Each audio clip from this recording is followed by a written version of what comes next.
Hello friends, welcome to Civilspedia. In this session, we are going to see the current affairs of 5th April 2018. As usual, we have two set of topics. One is learning topic and another is prelim topic. In learning topic, we are going to see about the electoral reforms proposed by the Election Commission of India. In the prelims topic, we are going to see the National Institutional Ranking Framework and the Internet Security Threat Report, which was recently released. And third thing is about the Materials ISS Experiment Flight Facility. So in this case, we are going to see the electoral reforms proposed by ECI, that is the Election Commission of India. So we are not going to cover the entire thing, but one of the very important which are recently in news. First thing is about the candidature, second about the corruption, that is meaning bribery, third is the campaigning, about the paid news, lastly about the counting, that is the introduction of VVPAT, that is voter verified paper audit trail, and the totalizer machine. We'll see one by one what it is, what exactly these meaning. Okay, first about the candidature. Okay, recently there was a case filed in the Supreme Court of India so as to ensure that only one person can contest only on one constituency. Okay, now on each and every proposal, we'll see what is the present scenario, what is the reason for the reforms, what are the recommendations given by other committees or the judicial decisions of the Supreme Court, and the reforms proposed by ECI. In this case, as far as the present day scenario is concerned, Section 33, subsection 7 of the Representative People Act 1951 says that a person can contest in 2 seats. Okay, it may be assembly seats, it may be 2 MP seats, that is Member of Parliament Lok Sabha seats, it may be 1 MLA, 1 MP seat. Okay, so a person can contest in 2 seats. And Section 70 says if at all a person wins both the seats, okay, he has to resign any one of them. These conditions are laid down in Section 70 of R. The problem. So why is the need for the reform? Okay, first is the financial burden. Okay, so it costs so much to the public exchequer. At the end of the day, we the taxpayers are going to pay again. Okay, whenever a by-election comes, whenever a person resigns and a by-election comes. Second thing is that the injustice to the voters. If at all a person is candidates get selected in both the constituencies, okay, so if at all he resigns one, so he is giving priority to one constituency over the other, okay, so that's kind of an injustice for those persons who had some belief, who had some expectations and voted for him. Next is about the recommendations. Okay, with respect to this concept of one member per one constituency was recommended long back in the Goswami Committee report in 1990. The 170th Law Commission report, the Law Commission report on reforms of the electoral law, it also recommended for one member, one constituency. And even the 255, the recently made in the 2015 made 255th Law Commission on electoral reforms, they also made recommendation for this one. Okay, but what is the proposal of ECI? The Election Commission says that yes, you can go ahead for this one member, one constituency, but the thing is that if that is not possible, alternatively ECI suggested for this deposition of money to the by-election expenditure. Okay, if at all a person resigns, if an MP or MLA whoever resigns the seat, thereafter a by-election comes, right? For that by-election, whatever is the expenditure, that expenditure has to be met by the person who resigned it. Okay, so that kind of a feasible thing. Okay, so these two things are proposed by the Election Commission. Let us wait for the outcome of the Supreme Recently in the recently held RK Nagar elections and by-elections in Tamil Nadu. Okay, so where there were so much allegations about giving money for vote. Okay, so what about the concept? Okay, so as far as today's scenario is concerned, Section 123 of the RPA Act says bribery amounts to a corrupt activity, corrupt practices. Okay, a person can be disqualified on the basis of this. Now, what is the reason for reform? It's so obvious. So you should not as a election machinery has to be free and fair, so it cannot be corrupt, right? Okay, but more than that, what are the problems right now? In spite of having 123 of the RPA Act, the problem is that it has prescribed only a minimal punishment.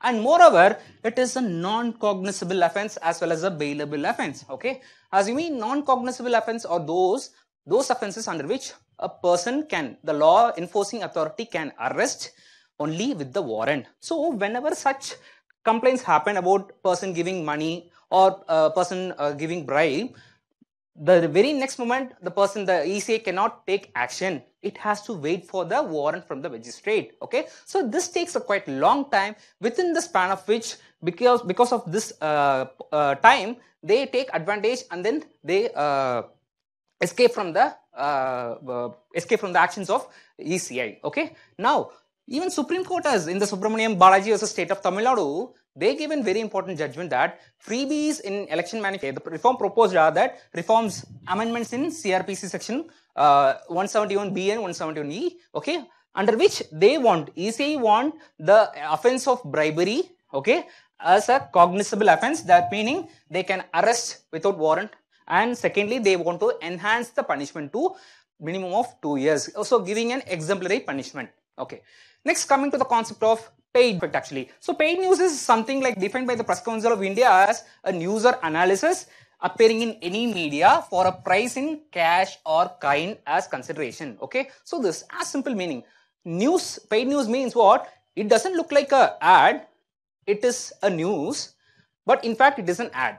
Okay, so an advertisement in the form of a news. Okay, so I'm giving money so as to make sure that, okay, my opponent gets a bad name, or I get some good names in the form of news, not in the form of an ad. So you are not able to differentiate between an ad and a news. Okay, so this sort of things happening also. Okay, but the problem is that though this has been for news for a long time, like, okay, you got to differentiate between news and advertisement, but still we don't have a proper provisions under any of the code or any of the rules or any of the legislations. Okay, that is the that is a lacuna here actually. So that is the reason why actually this unaccounted money, okay, meaning for these persons who pay the who pay to the journalist or the media people, print media as well as the mainstream media news channels, they don't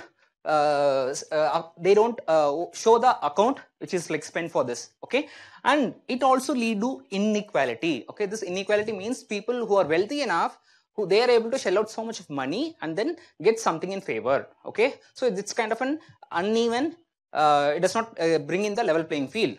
Third thing is that the right to have an accurate information of a voter, it gets disturbed. Okay, so only if you have the right to have an accurate information, only if you have the right of correct information, then you can make an informed choice.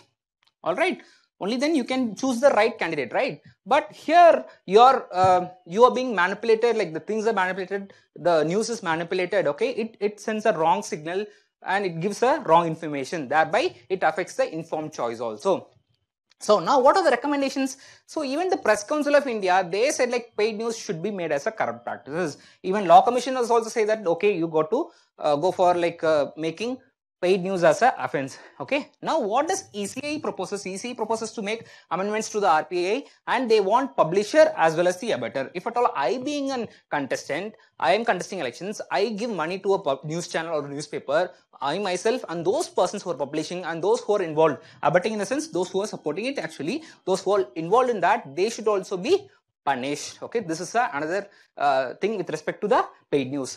Next, coming to the last concept of like counting. Okay, so this is one of the famous saying of Joseph Stalin, who said, the people who cast the votes don't decide an election, the people who count the votes do. Okay, so this is something like counting is very important, a very important stage of decision, I mean in the election, because in those days like there were discrepancies in counting, and there were even like so much of like so many times it used to overturn, like first time there will be a candidate, one will be winning, and on recount the second candidate will be winning. Okay, so those sort of things were overcome by the EVMs, this electronic voting machines, but that was not without its own problem. Okay, now they have introduced a concept called totalizer in electronic voting machines. So what does this totalizer mean? What is the concept actually? So this totalizer as such, before going to that, we'll see what is the present scenario about counting actually.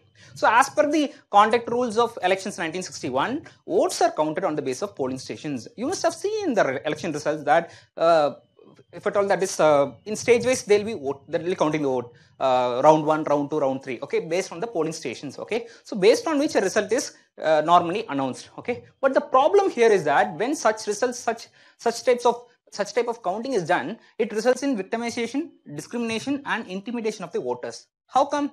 So if at all a person like is winning, as a member is winning out of 14 rounds, out of 14 polling stations, he gets majority in 12 and he loses majority, or he gets very less vote in the two polling stations, he'll get to know about that polling station, and then he will have a discrimination to that area or that people. So he'll get to know about the voting pattern, and thereafter it leads to this intimidation, discrimination or victimization of the voters in general, even the public in general. So as to avoid this thing,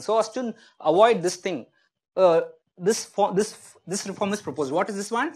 This reforms I am meaning is totalizer machine. Now what will happen? As per the proposal of ECI, all these EVM machines from the various polling stations, that will be linked together, joined together, and within one touch of a button, all those votes will be counted. That will be counted simultaneously. Now a concept called VVPAT has been done. So now what is the present scenario? In present scenario, in the sense, this VVPAT is first of all selectively used, okay, but it does not have a statutory status, okay. Now how does this VVPAT works, okay? Normally whenever like this VVPAT machine is attached to a EVM, so whenever someone casts a vote, if at all he casts a vote by clicking a particular candidate, that button of EVM machine, the same will apply, the same will appear in a slip which is in the machine, in the VVPAT machine for 7 seconds. That will appear, the candidate's name and the candidate symbol will appear on that, okay. After 7 seconds, it will drop down in a box which won't be accessible to the voter themselves. So voter, he can know to whom he voted, so that he can confirm that to whomsoever he voted, the machine has done it, okay. But he cannot take that receipt and then come out, okay. So it is a closed and a transparent box, okay. So this ensures that the VVPAT machine ensures that the transparency in EVM machines, okay. So it overcomes these allegations of rigging, tampering and malfunctioning also, okay. Even the judicial decisions in Subramanian Swamy versus ECI in 3 years back, 2014, they said like VVPAT is indispensable for free and fair elections, and they asked to Supreme Court directed the Election Commission to implement it by phase. So now this proposed reforms, they're planning it to implement this VVPAT system by 2019 general elections, okay. So it is, these machines are produced by manufactured by the Bharat Electronics at Bangalore and Electronics Corporation of India at Hyderabad, these PSUs, okay. And the problem previously they had is about the money, okay. It's all about the finance. Now the government has proposed and also allocated almost some 2,500 crores for this very purpose, okay. So now next, coming to the National Institutional Ranking Framework. What is this National Institutional Ranking Framework? This is basically a ranking given to the institutions, okay. Now, what are the things you got to see from the prelims perspective? Who did that? It was launched by the Ministry of Human Resource Development. It was released by it was launched by the Human Resource Development. It started in 2015. The first ranking, it was in 2016, okay. This is basically an annual exercise actually, okay. So, who does it? This is done by autonomous body called as National Board of Accreditation, okay. This is a separate autonomous body, okay. And now there is a difference, okay, because there is a word, right, this Board of Accreditation. So what is the difference between accreditation and ranking? Because institute is given accreditation as well as ranking. So now what is the difference? You got to know. Accreditation is given once in 5 years, but ranking is given yearly. And secondly, accreditation is absolute. It's an absolute grade. It's not a relative thing, it's an absolute thing. But whereas in ranking, you are placing the similarly placed institutions and then ranking them. If it is law colleges, if it is engineering colleges, among the engineering colleges. So those kind of things which are similarly placed, you got to give a ranking. Now, under the accreditation, only very few institutes have been under this accreditation, because it's a kind of a very tedious process also. It is a kind of lengthy process also, okay. But with respect to ranking, it is kind of an annual report card. So it comes every year, and all the institutions, all the educational institutions are covered under this. All the higher education institutions. So this is about National Institutional Ranking Framework. These are the parameters taken into account while ranking an institute.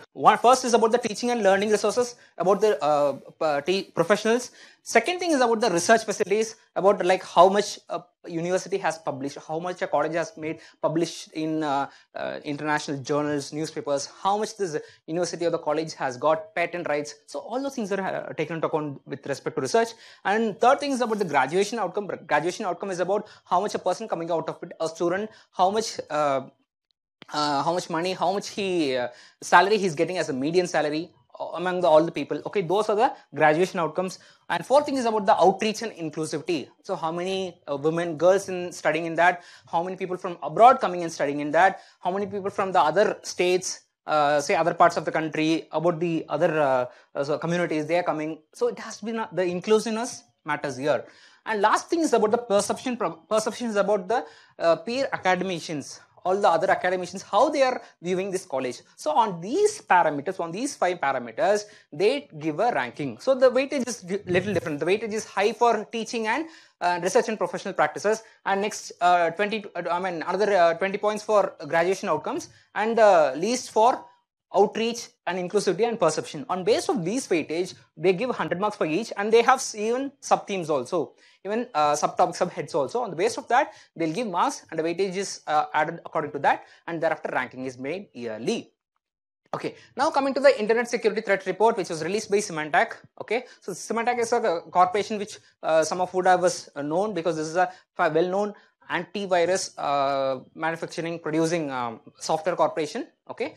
And you very well know that last year we had this attack of this WannaCry ransomware. Okay, so whenever this ransomware attacks, unless you give some money in dollars or in bitcoins, normally they don't release they don't unlock your computers. So they lock your computer only when you give money, they'll unlock this. Okay, now so what is the outcome of this report? This report said India is the 3rd most vulnerable country in terms of cyber security risk. Okay, so out of 100, almost 5% of the global threats, it happens in India. It is detected in India. And they also had many sub-classifications. They have taken metrics of 8 factors about malwares, how much attack this spam, phishing, bots, network attacks, web attacks, ransomware, and crypto miners, that is about cryptocurrencies. Okay, so we need not explain this time. Maybe in the future classes we'll have an explanation on the learning topic. This is because of this is a prelims topic. We'll confine to what to expect from the prelims. Okay, so please, this is a ranking they given. Okay, this will be helpful in mains also. Okay, so this is a ranking given, and the impact of spam attack in India. India has the 2nd most spam attack. Okay, and with respect to network attacks, this is the 3rd vulnerable. This means it's more vulnerable. The higher the rank, it is more vulnerable. Okay, and in ransomware it is 4 because so many factors it happened. Okay, next coming to the last topic of materials ISS experiment flight facility. Okay, basically this is a picture of this ISS, International Space Station. Okay, this is the attached the facility, lab facility. So what is it exactly? To be simply, it is a lab facility which is attached in the space station, International Space Station. So it is a permanent platform designed to be affixed to the exterior of the orbiting laboratory. You know that International Space Station is orbiting the Earth in the lower part, lower Earth orbit. Okay, so on that exterior of that ISS, a platform has been fixed. Okay, so what it exactly does? So I'll tell you simply. If at all, like for instance, I am running a research company, so I have some products. I want to test how does it fare when it is exposed to sun or ultraviolet or extreme cases of weather, or I want to use that product on space. Okay, how will I test it? So if it is about I'm manufacturing a car, I can test it in the car road over here. But it is about space, it is about high temperature, about sun, all those things and all UV. So instead of like creating